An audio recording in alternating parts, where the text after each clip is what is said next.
today's episode of Peer Support Program. I am a peer mentor here at the SDI office. My name's Adi, and we're here with a special guest. Guest, please introduce yourself. Hi, my name is Gabriel, or Gabe, or some may call me. I am the office manager here, as well as the grad student assistant. Yay! Okay, so today's episode kind of concerns community support. We recently did a tabling at the Student Center with a prompt that would be, what help do you need from your community this semester? And we asked this to, the students around.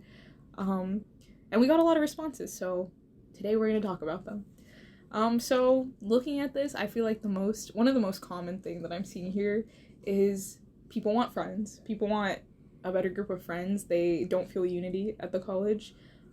They want more events that focus on social relationships and opportunities to meet new people. So I can see how that's an issue. I feel like personally, a lot of the events have dropped off this semester, specifically. Like, when I scroll through Engage, I'm just not seeing as much happening as I have before. I don't know if you felt that. I would say for at least in the spring semester, things tend to slow down a lot because everyone's starting to get used to things compared to how the fall semester starts, because fall semester is like a brand new wave of students that come in, and all the offices as well as organizations, they're scouring to plan their whole semester, whole year. And there's usually new leadership that also comes around in the fall. So those are the reasons why it's more active, in my opinion, in the fall. But in terms of like spirit, I think there's multiple layers to it rather than just like we don't have enough events. Mm-hmm. I do think at least like school spirit or like community spirit comes if people show it or commit to show it. I could say like safely on the fall that even though we had those many like events that were happening around campus, I can attest to you that the attendance won't be as much as we think it is. So then a lot of offices also tend to think that, oh, we don't need to do this many events, we can cut it down. And that's usually what happens in the spring. I do think in order for people to get this sense of community too, is you have to either position yourself in a place that you can do so, is what I would say. Whether it be like constantly being in the student center, constantly going to the like a specific office's events. It could be anything as well. But I think it all starts with like the person itself. Because I think in Columbia there's a lot of opportunities to meet other people. But I think as art kids, it's kind of hard for us to communicate with other unique individuals because art students tend to have a lot of like big personalities, is what I would say. So then we just need to understand that, and maybe it's harder to become friends with an art kid than like your standard like business student or something from like a state school, Personally, I feel like, I don't know, maybe it's a personality thing, but I have a very easy time, I feel like, connecting with other art students, just in terms of like openness of students here to make friends. But I don't know, I think there is like a difference in attending events and being able to make friends out of those events. I understand like the frustration of like, I think there needs to be outreach on like the school's part to support the students more in that regard, especially after the strike, like especially for the freshmen, because they just missed out on like a month of socialization. Like, classes aside, they just didn't get to network with their peers or just be around them. So that familiarity, they didn't get an opportunity to experience that. So I do think that we need to work harder in that regard. But also events, like I said, sometimes it's hard to walk out and feel confident that you made a friend out of it. Like, consistency is such an important part of relationship building, and I think that's why the student orgs are a little bit better. So for me, I mean, I love going to events here, especially when there's food involved. Like, yes, give me my dinner, but I think that for me personally, I tend to seek out the student organizations for that sort of thing. Personally, it's been ASO, Asian Student Organization, and SPB, which is our Student Programming Board. And just seeing, like, the same faces every week is, even if I'm not friends with everyone immediately, like, it's just nice that brings a feeling of community and familiarity, and school spirit, because once again, we did have a strike that just happened, and I feel like everyone's a little bit lost because of that. So yeah, so that's that. Let's see. Oh, I'm seeing a lot of specifically things for more events to meet people of shared majors. How do you feel about that? You're a grad student, so I know that your perspective on that might be a little bit different. I personally think there's a lot of student mixers that's going on that the departments host. Just because if I'm not sure what the policy were for departments, but they are obligated or they need to do at least one or two mixer events or some sort of some form of engagement events. I would say check with the department. Usually it comes through the email, and though we get a lot of emails from the departments, some student might see it as like spam, so maybe that's something that we miss out in. I really do like the mixers, just because that's the one time like you can see other people of your same shared major that might have taken your class that you've taken before or currently taking the same classes or whatever, and that oftentimes like helps build that sense of companionship. Is I don't know if that's the right word, but it's there, like especially with the business and entrepreneur department. Like I see them have it like once or twice a semester. Yeah. Like I think you've been one, right? Yeah. Yeah. I'm in the same department. Yeah, that's what I'm saying. We're in the same Yeah. department, so. So that's why I think it's like it's valuable to attendees if you see them. Whether or not you don't even need to stay there for a whole hour, just show up and show your face, and Yeah. maybe it's some future faculty members that you might have teaching you, or people that might be a possible connect that that gets your foot in the door in your career. I think those are the best places. It sounds very cliche, but I do think that also comes with the whole idea that school pride or like community pride comes with the person. It's not like the school has to like lead you to a body of water, you know, like, so that's what I would say. Like you can't like make a horse drink the water, right? You can only lead them to the water. So If anything, I feel like I would like more events that are like across disciplines instead of within the same discipline, because I mean, personally, as a music business student, I'm kind of chained to the 618 building. I don't have classes anywhere else. If I do, like, it's very, very rare. And the few times that I've had have just, like, opened a completely new world, completely new door, completely new groups of people. And sometimes I feel a little bit resentful that we don't get, like, more structured opportunities for that. I think that is something that staff and faculty would be helpful with, because as much as I emphasize the importance of, like, students getting involved in these sorts of things themselves, like it's nice for them to just be able to like, you know, send an email to each other that maybe we don't have that information. Yeah, I feel pretty content about knowing people in my own major, but I think that also comes with being like a senior and just being here for enough time to feel that. So I think I agree with like what you said about the cross-disciplinary, because in my undergrad in Columbia, I was in an interdisciplinary degree major, where I did music tech, but it involved interactive arts and design, like that department, the IAM department, the audio department, as well as the music department, and I had to go in and out of all of them. Yeah. And after looking at these departments personally, they have certain like capstone courses that these students have to take, and they open it for collaboration with other majors. So like if I remember, like the game design capstone, they work with the game sound majors now, but back then I remember they would source like music majors if they have friends in the music department and have them come on, and I think they can also write it off as like a independent project depending on how they frame it as well.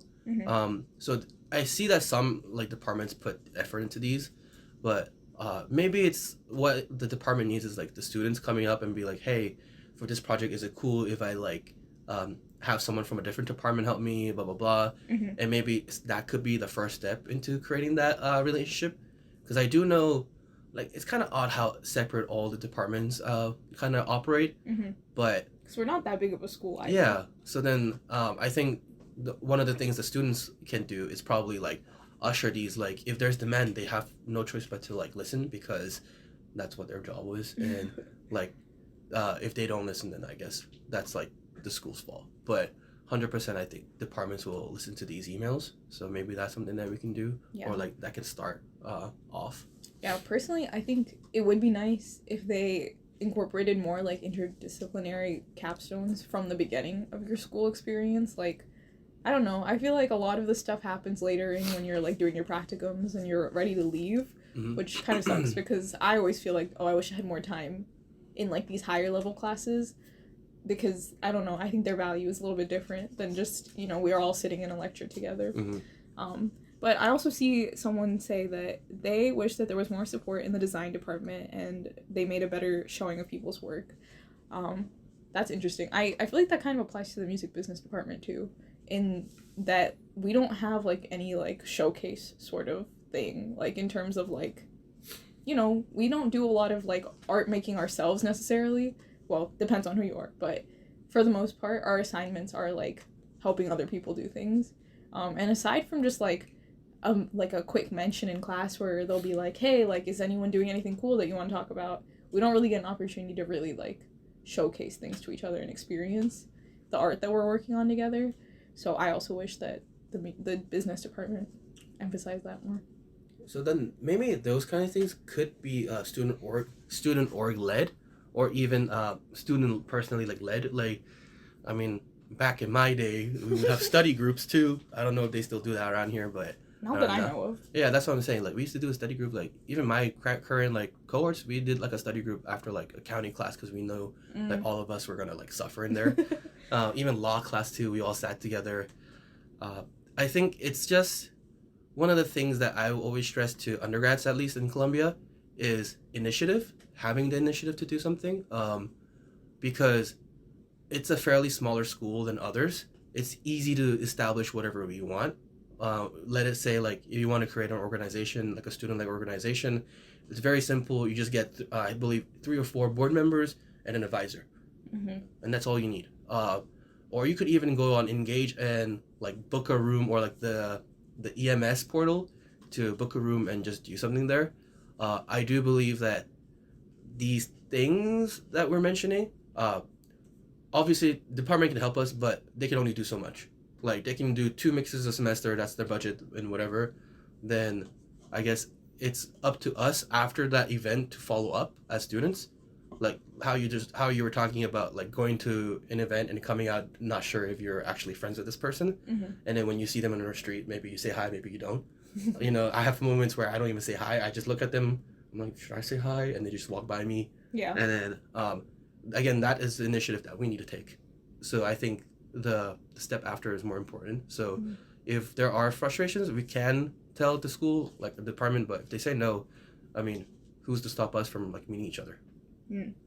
This one kind of makes me chuckle. They said, promote more events on Instagram and not just Engage. I feel like Engage is so hated by the school community. I feel like all departments do something in Instagram already. Yeah, like, they all have their own social media form. It's just whether or not you're looking into it and whether or not the Instagram algorithm is showing you that. That's the difficult thing, because Instagram, I feel like visually, because it's its own like app, it's not related to the school. Obviously, it's a huge app. The kinks are worked out. Like it runs well, and I think that's a lot of people's issue with Engage, is that it's kind of glitchy and just kind of hard to navigate. But it's really hard to find, in my opinion, student organizations on Instagram just through search, because when I search up Columbia, it always takes me to the other Columbia. So I definitely agree with that one. It's like there needs to be some kind of directory. Yeah. But again, if we think about it to the core, it should be Engage. I do understand the merit of doing things on Instagram and then like steering away. I think the only good thing, at least from what I've seen with Engage, I can see the whole school calendar of events. I do like that. Because that's been made a policy by the department. So if we disregard the whole social media aspect of it, maybe as a tool for resources, it wouldn't be a bad idea to rely on it more. If what I remember is correct, most students have that training from like the first day of classes. What was that called? Orientation? Yeah, orientation. Yeah, sorry. The day before classes, basically. Yeah. And a lot of students get that like rundown, but it's still confusing. You won't get it the first time. But if I truly think if you look at all the billboards around you, you will get more than likely the information that you need. Or if you ask your professor, they will more than likely point you at the right direction. Because when I was in my undergrad, again, I was a music tech major, but we had no like organizations around that idea or that around the topic of like audio or music tech, except for the acoustic society. So I asked my professor, and it was my calculus professor I actually asked. And then my calculus professor was like, oh, there's someone here that does audio. let's ask him. And then I found out that there's some students that's trying to like rebuild the Audio Engineering Society, and I was on the e-board for it. Like, I tell people that experience just because students are scared to like converse with their professor sometimes, just because of like how the mentality goes when students come here. A lot of times people are just like, I'm here, and then I'm gonna leave as fast as possible. So I do think the shift happens. It starts with the student themselves. Like, it starts from us. We have to do. I briefly wanted to jump in to invite you to fill out our listener survey. Our first year was made by and for students to address topics that students see as potential barriers, concerns, or intentional joyous moments to get from our first year to graduation. Go to bit.ly/OFY feedback. That's bit.ly/OFY FEED to fill out the survey. As a thank you, you will be entered into a raffle every semester. Thank you, and now back to the episode. So that's what I would say. Yeah, I mean, I think that posting on more social media channels is always better for accessibility because personally I haven't really like engaged with the thought of how inaccessible or accessible engages. So yeah, I agree with that one too. I mean, yeah, we also work with it. Like, we also put in events in there, so we kind of know how that navigates. So maybe we have that edge there. Yeah. For Engage, but I think I can understand that. Engage is just, I think, in terms of apps that are specifically for students, the choices are pretty limited, and supposedly it's one of the better ones, but, you know, always room for improvement. Yeah. Moving on, I'm seeing kind of a trend with some of these. I'm seeing I need better mental health resources, better advisor help, more lenient absence policies, and teachers need to be more understanding of students. That's a lot. Yeah, it's a lot. I want to go off for the advisor thing. I got incredibly lucky and had really good advisors. Undergrad, I had Becky, who is gone, but she was really good at her job, so I was very thankful for that. She sat down and made my schedule every week before registration day. Mm-hmm. And then, after hearing all the other students' story, I can see how atrocious their experiences are, right? Mm-hmm. Some of the things that is possible or you could do is what I say is, what I did was talk to the department head. You don't need to do all that, you know? Yeah. There are other avenues. Yeah. But again, it goes back to what we were talking about with like the mixers or like the department-led events. You can more than likely just talk to someone there, and they can probably help you out with it. Like in our department would be Monica. Like she was in charge of like a lot of the courses in the business department. So then if you need help like figuring things out, she's more than happy to do that. There is someone like that in all departments. Yeah. So we need to like find that person. How we do so, it depends on you, but like I think the first place is just go to the office. I mean, we can't ignore the fact that the state of just like college advising in general is just really bad. Yeah. So if you're having a bad experience, you're valid in that, because if it's bad for you, it's bad for them too. Like, I think we can have that level of empathy where we understand like their working conditions aren't great, hence like the high turnover, hence the constant stories that I hear of people being like, my advisor changes every semester and they never know what help I need. Like, I always have to feed the information to them, this, that. And it's a problem. It feels like it's like a greater problem than just what is happening at Columbia. But either way, the students are affected by it. Mm-hmm. And like, it really shouldn't have to be that you have to go through all of these hoops to find very simple help sometimes about classes being subbed out, especially when you're getting closer to graduation and things just kind of hit the wall and go crazy. Especially after a strike, when you're missing like key foundational education that is supposed to be supporting you throughout the rest of your college career. So yeah, I really feel people on that. I'm also pretty lucky. I feel like I've had a consistent advisor my entire undergrad so far, and 2, I haven't had too many issues. So yeah, I'm really sorry for people who are struggling with that, because it really does suck. And then in terms of better mental health resources, I'm not 100% educated on how it works at Columbia. I know that we have kind of like a therapy system here, but that it's pretty limited. So the limited portion is usually for asking the therapist for a one-on-one, because there's just so many students, and we're art kids. Isn't there a wait list too? There is a wait list. Yeah. But the the thing that the health department was trying to do here was have regular group therapy sessions. I know that could be very like different from people who likes to have that one-on-one intimacy, but that was their way of trying to get multiple people who are struggling over the similar topics in school, kind of like how we talk about like the peer mentors talk about all the problems or some common problems that students face. That's some of the things that they're trying to do, and I still get outreach email from them every week. That every Friday there's like a healing space event. Yeah, I get those you too. get those too, right? Yeah. So like I think the best part is starting from there, and then if you do really need the help, if you send them an email, they're more than happy to help you with them. With any, like, if you just need someone to talk to or whatever. I don't know whether or not they give like online Zoom therapy sessions. I think they do. They do, right? Okay. So then we just have to utilize this. It's kind of like the school like doctors. Like we don't use them enough, right? Like we pay them. We pay our like tuition and it pays for their bills and stuff. Why don't we go there too? You know. I think one of my professors do that if you're trying to be absent. Like you have to go get a slip from the school doctor. Yeah, I've heard that. So like we just need to find ways to like discover this place and utilize it. It may be off because it's like schools and you don't know about the validity, but it doesn't really hurt to try. And then if you need someone to talk to, obviously there are many resources on different Columbia websites, but I would say start with like Richard. That's the guy who's in charge right now, his name. So he might give you a lot more information on that. Yeah, I think a part of it also goes back to like budget, and there's not enough supply for the demand, which really sucks for students because especially after, you know, a big event like the strike, I'm sure that people are feeling a bit more lost than they might have without it.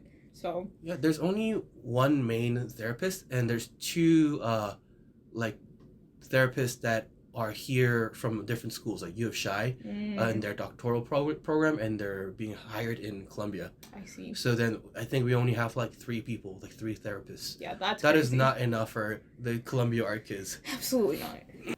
Hey, I'm just jumping in for a quick clarification. Our therapy offices have come such a long way over recent years.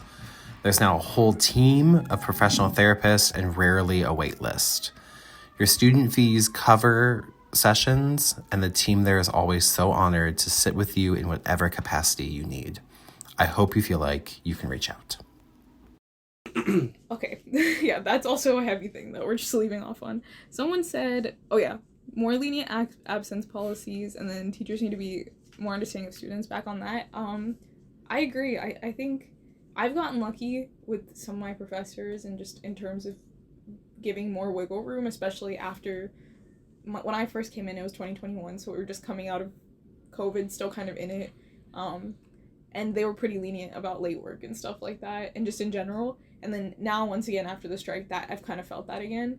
But it does suck when you need space, and if you're sick, like COVID is still very much a thing, like you still have to keep up with the work and still have to do this and that. And I think that there should just, I don't know, we should be able to adjust to that and not be scared of having to go to school sick because you're worried about missing something. Like that's wrong, I think. I think there's a lot of like social problem layers to it too, because like first of all, like we're students here obviously, but we also have jobs to do and other classes to take, and you're not the only like class I'm taking.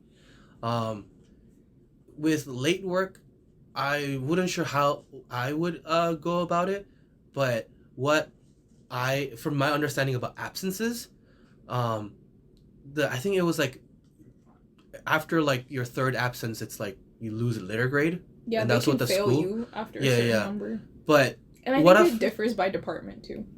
I've heard that's just a school-wide policy that they give that that professors can follow, but that is not something that they need to follow like too hard, like a Bible, like whatever. Yeah. Like they don't need to continuously like mark your absence.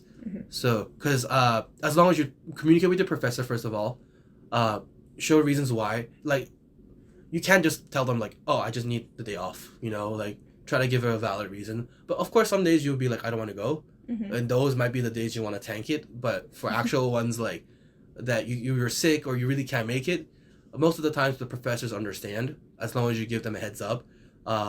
And you can talk about a compromise that you can do to help. Like maybe there's a lecture that was really important that you couldn't miss. Maybe you can talk to them and find a way to like come in, sit down for an hour, talk about it, or other things like that. During my whole career in Columbia, most of my professors were really happy to do so. I had my calculus. I know calculus. I did 3 calculus courses. It's the same professor. He was more than happy to just like, if I can't make it and I really need help, he'll come off like out of his like non-office hours and sit down and actually like talk to me what I missed. And then most of the time what I did was have him help me with the homework, because if I miss the lectures, usually like practical help will help me a lot. So the fact that I have professors like that was really grateful. Yeah. But that relationship can only be cultivated once you talk to them and communicate. So keeping a certain amount of transparency, I think, can go a long way for circumventing these late works or being absent, because more than likely there is a good reason for you to be absent. Yeah, it's really helpful when professors are willing to go that far to help students. Like, I don't know, I know that, you know, they're busy, they're overworked, they're underpaid, so when they take personal time to help, it's really, really appreciated. So, yeah, I'm hoping that you guys get blessed with professors like that. There's a few here that are, like, kind of like one-offs, so let's go through them. More support for resident assistants, RAs. It says they're overworked, underpaid for city living, and are usually first-gen student workers who also need more, or are usually with first-gen student workers who also need more support. So I don't know too much about the RA system, but just being a student worker and having friends who are RAs, what I do and what they do are just like miles apart from each other in terms of how difficult and how demanding their work is. So I have a lot of empathy for my RA friends. I hope that if you're a resident that you're not giving them too hard of a time, because they need your support too. I think it's also the idea that the system is preying on like first gen students, POC students, and all that. Because it's like more than likely a student that applies for an RA position probably needs help for housing. Yeah. And I think that's one of the enticing offers that they give you as an RA.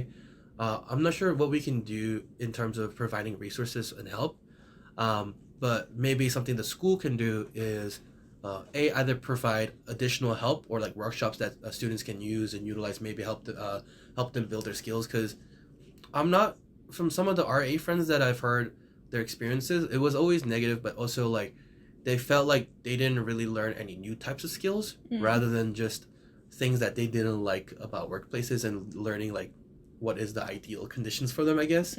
So maybe having additional support, like I know like the UC, they're a third-party organization, but still somehow like our schools, like Resident Life also helps them in some way. So maybe if Res Life can provide these, either help provide better terms, first of all, or provide workshops or resources that RAs can at least feel like they learn something, because that's something like people should get out of like these positions, like at least something that they can write on their resume that they learned a new skill. Yeah. So if you underwork, like overwork, underpay them, at least let them learn, you know? Yeah. It's a very stressful position. I mean, one, they are quote unquote paid through their housing, kind of. They get like a stipend, if I recall correctly, but most of their compensation is through just having housing. And then also it's just the hours are very demanding and kind of unpredictable because they have to some are even overnight. So yeah, a lot of it is at nighttime. They coordinate with their residents for certain meetings, so that's kind of on the fly. A lot of it is like walking around and like making sure everything's okay. That happens a lot at nighttime, stuff like that. So it can be very stressful. Maybe a union can help. I don't know. Yeah, maybe something that can protect RAs. Yeah, but I think that's a whole different conversation that maybe we can bring up to like the town halls that the school provides. Yeah, because I do think that's really under discussed. Maybe? Yeah, under discussed is what I would say, because in big panels it's always something else. So like, where is our budget going? Where is this going? Why are we cutting classes? Why are we increasing class sizes? So I guess it's just like the priorities didn't hit up there, which not saying that one's more important than the others. It's more like it wasn't brought to their attention yet. So maybe that's something that we need to do. Yeah. On a personal level, I think what you and I can do, or just like what students can do, is just be kind to your RAs. Don't add more stress onto the load that they already have. Yeah. Anyways, I would like to see more big group events, like partnerships between Latino Alliance, and another group like the LGBTQ community in BSU. Yeah, and seeing our differences. That's interesting to say, because all these organizations, they have really close ties with each other. Mm-hmm. Like, even like historically, even with SDI, a lot of our members were part of those organizations, so they kind of helped us build the glue with each other anyways, with at least our office. I believe they know each other, like most of the e-boards. Like, I know they talk to each other all the time. They come in here and I see them, you know? I'm sure they'd be open to ideas from students about what sorts of collaborations they want to see, because I'm sure that it's just a matter of planning. Yeah, I think it's because maybe like the orgs need one big event for themselves. Like, I know the BSU does the they always have something going on in the fall. ASO has something going on in spring. There is A Squared. Yeah, that is a great event where it's Latino Alliance, Asian American. Oh, why do I always mess up the organization? It's Latino Alliance, ASO, and then is there someone else? I think they invite BSU as well. But again, that just like depends on who can make it and what can be contributed. Yeah, I think that event is open to everyone, but it is our the big cross-cultural event that stands out to me, and that is an amazing event to attend. So there's that, but I also agree it'd be nice to see more. I think that voicing that out to the orgs that you're a part of would be really helpful to 100%. Them. Let the e-board know, so they know that's something that everyone wants to do, because as being part of an e-board of an organization before, it's very hard for us to predict what everyone wants unless they tell us like what they want. Yeah, it's good for us to know. Well, for them to know what the needs of the students are. Yep. I see one that says, I need more things to do to connect with other girls on campus. I agree. I think we have CFC, Coalition for Female Creators. They do a lot of great work. And I really enjoy their events. So more stuff like that would be really nice. I also know there's women in audio in the audio department, which was started up again last year is what I heard, or 2 years ago. Mm-hmm, pretty recently. Yeah. So again, just reach out, or like if you're really interested, ask a faculty member that's in their department or the corresponding department, and that could be your best bet. Mm-hmm. Okay, to finish it off, there's kind of an open one that says honesty in our needs, and I agree. I think that kind of ties into everything we've been talking about. One, with the strike, I feel like that's the thing that's kind of been hanging over everyone's heads. I've had some professors kind of be like, it's time to move on, like we don't need to think about that anymore, etc., etc. Personally, I don't agree with that approach, because I think regardless of whether we stop talking about it or not, it's still affecting us. And I think the school is forever affected by that. That's not necessarily a bad thing. But I think that unless we really kind of go to the root of the problems that we have, instead of just kind of brushing over our issues because they're difficult to talk about, we're not going to get anywhere. So I agree. Yeah, it's like what the comment was saying. Transparency is key. Mm-hmm. Whether or not be from the students and what they want and what they expected from the school, or vice versa, to the school to the students. But again, if there's two stubborn people, someone has to either compromise or we have to go somewhere, right? What I would try to say is just if there's something that's truly an issue that you need help, obviously we wish that the school listens to whatever we ask for, with the different resource departments and the outreach that they do for information on what student wants. Some of the things that, I guess, at least with the strike, the thing that I was appreciating was the constant updates. Mm-hmm. Even though the school updates can sound a little bit passive aggressive, or the tone can be kind of odd, where you're is he really saying this right now? But we could say the same for back then, CFAC on the Instagram page, or wherever. It's really a both sides thing. So I think one of the things we as students can do is just keep that transparency of what we want and then what we expected. And then if we hear something something bad about the school or whatever, one of the things I try to do is think in their shoes, and that sometimes help me recenter my, what's the word, not malice, but some of my frustrations of the school. Because let's say oh, my department's underfunded, I can't use any of the equipments, or some of the equipments are broken, but they're not changing it because they're not doing that in a timely manner because they don't have the money, or my class size just doubled in size. Like all those can, what's the word? Like, if you think about why they did it, it makes sense. They have to cut costs. They don't have money. They're losing money. They're gonna get closed down in a couple of years. So like, we just gotta, that if we're more lenient towards the school and the school's more lenient towards the students, I think it would be like, it'll catapult us massively in that like aspect. Mm-hmm. I think there's a lot of important takeaways from this tabling that we did. I really appreciate everyone who gave their feedback to us. I think in general, just based off what we've talked about, having empathy for each other and ourselves, feeling valid that you're allowed to be frustrated about things, but also feeling empowered that you can do something about those frustrations. Yeah, I hope that you guys enjoyed this episode. Thank you so much, Gabe, for coming in with all your knowledge. Of course. Thanks for listening to our first year podcast, everyone. We'll see you on the next one. Bye.